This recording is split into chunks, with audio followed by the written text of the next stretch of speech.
All right, let's do a stained glass painting today. I'm painting this one from my beautiful friend Haley. She wanted like a moth one. I like to give these as gifts. Make sure you clean the glass and you get your outline all set up. I do use the print just to outline the outside of it. And this is me just making sure I have the right size and lining it up and it's even on both sides. I use the gallery glass paint, and you always want to do the outline first. So either black or gold or whatever outline color you're using. And that needs to basically fully dry before you start doing colors and stuff. But this is the first take because, you know, nothing ever goes as expected.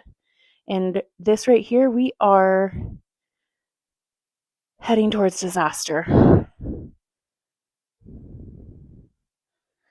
Yep, my phone fell into the glass, into the paint, and smeared it everywhere.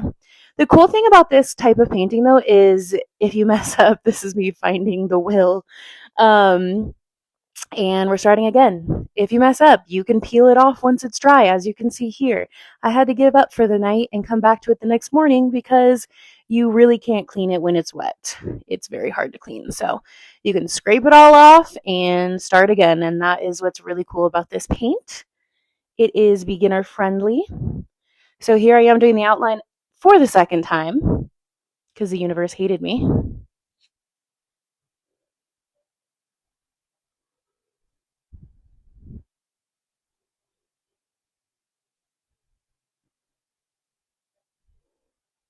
Sorry for getting my fat head in the camera view.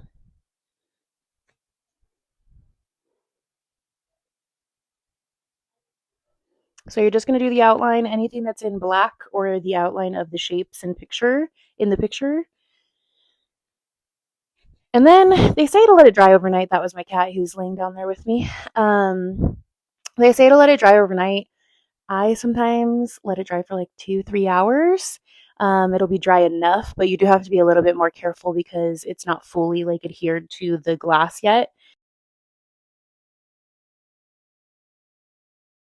It had dried about 2.5 hours here. I would probably wait like 3 or 4 if you're gonna do it before overnight because it's a little iffy. And so for the colors, you just pick whatever colors you want. You do have to trust the process because once it dries, it is not going to be the color that it is when you put it on here. So it is green, it is blue, but it's not the same shade as you see while you're putting it on there. So just trust the process.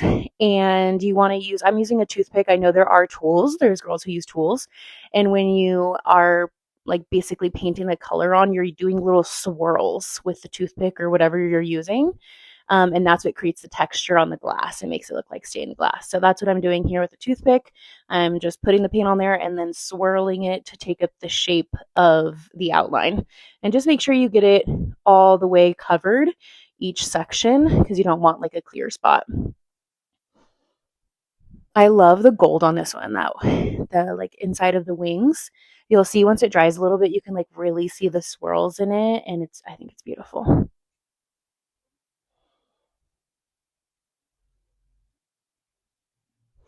And here's where the colors start getting a little funky. So you can kind of see the gold. The other stuff is going to be more of a brown.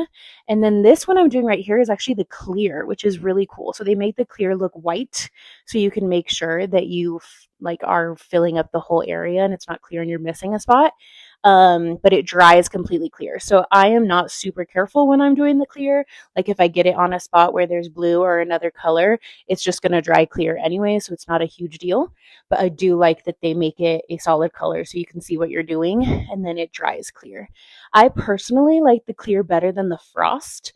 I don't know why. You'll kind of see the texture at the end, but for this one, I did clear for the inside of the design and then frost around it on the rest of the glass.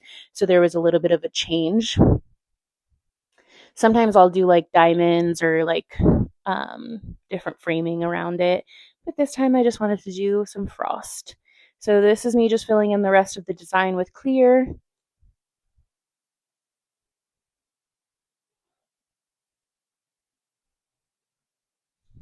Again, you want to make sure you're doing those little swirls.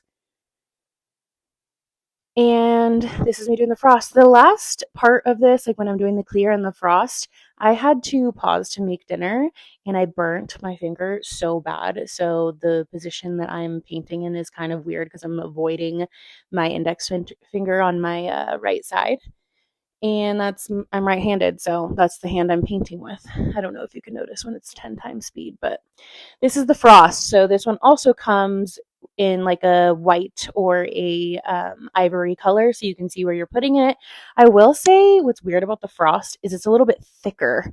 So it's a little bit harder to work with, and it takes a little bit more paint to cover everything. But the clear and the colors are wonderful. The gold one is a little bit thicker as well.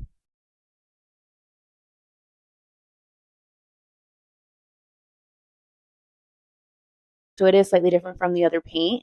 And I guess so is the frost. I'm sure it has an ingredient that makes it do something a little bit different. But the gold is metallic, so it has like little sparkles in it.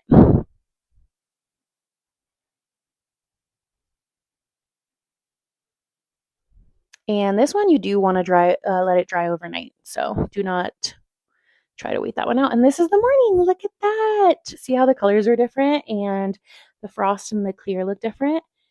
Like they went clear. And here I am. I put a little bit of super glue on the corners because you can't put the back on the frame, obviously, but I always get these little frames with the tabs and push them down so it holds it in without the backing. And this is it in the light. It's a